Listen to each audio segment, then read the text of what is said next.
growth mindset. So think about this, right? If you can set your mindset into the growth mindset, it's having this desire to engage in a lifelong learning, accepting the challenges versus fighting them. It is not a battle or a war. It is a journey. Simply accepting the challenges, it will mix you into a much more positive mindset instead of having to fight. Because if you get into a fight, it's about getting beaten or needing to beat someone. It does create that pressure or the pain. But accepting the challenges and just simply embracing it, it's a journey. It's something that you may have to overcome, and that's okay. And the third one is the willingness to be uncomfortable. So in growth, there is no comfort, and in comfort, there is no growth. So we are a creature of habits. Changing a habit is merely uncomfortable. And so unlearning is also a part of the learning. So be willing to challenge yourself and just to be uncomfortable, and then you may be able to get something out of it. And the fourth one we're looking at is the value of and appreciating efforts. See the values of the change and appreciate the efforts that you are engaging in, and that will help you.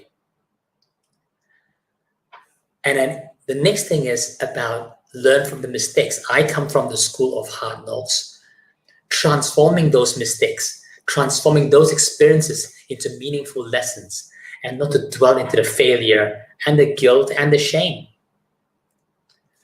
And the last, in the growth mindset, is about taking the feedback seriously and not personally. So these are the growth mindset one should embrace versus the fix that you need to defend. So let's look into this one about the abundance versus scarcity mindset. So it's all about the energy. Fill it with positive energy. So when you think about it, comes from a place of love versus fear. It is about the limitless possibilities and not about the scarcity in fear of there's not enough. It thus brings you a lot of optimism. And this will fill you the energy to power through. The third one is about learning versus judging. So some of you may have heard of the Shoshin mindset. It's exactly the same Chinese character. It's Chu Xing. It's the beginner's mindset. So when as a beginner, it's about the curiosity versus you needing to be smart. Just simply focus on what do I want to learn from it versus about do I have to get it right and what happens if I get it wrong. Just have that curiosity. And focusing again on the learning. And the last one is about really looking into your belief. So I learned this from Gandhi. He came up with this quote, and it means something to me. He said this: beliefs become thoughts. Thoughts become words. Words turn into actions, and action becomes habits. And habits become your values, and the values become your destiny. So be mindful of what you believe in. So my question to you is, have you ever questions about your belief system? Does it still serve the purpose? Now, quite often we were asked to hold on and to defend our belief.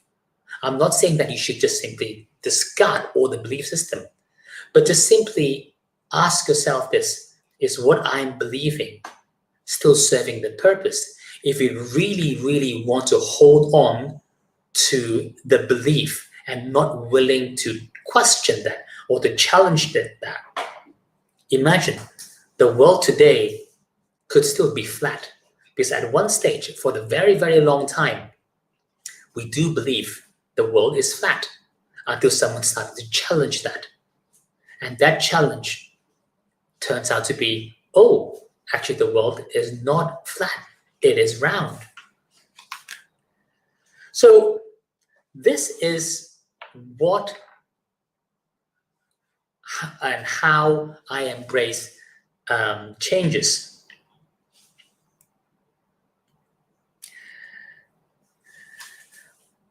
So I was told, hang on. So going back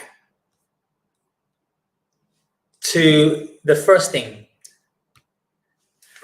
the mindset, it is about understanding and accepting one thing that never changes is change itself.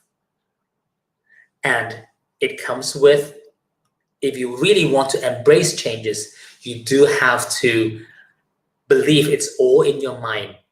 Having this 4 mindset, the growth versus fixed, abundance versus scarcity, having the learning versus judging, and also challenge your belief and question yourself, is my belief still serving the purposes?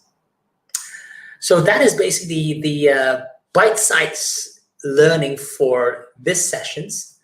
And next week, we're going to talk about something interesting, is about the power of listening. We were born with a pair of ears and a mouth. And yet I do find most of the courses or learning that the public offer is about talking, it's about presenting yourself. No one talks much about the power of listening. How do you actually listening? How do you actually master that art? So I'm going to explore that and then share that with you next week, exactly the same time, and join me. So do post any questions or comments on the Facebook, and let me know how I can improve this. Thank you.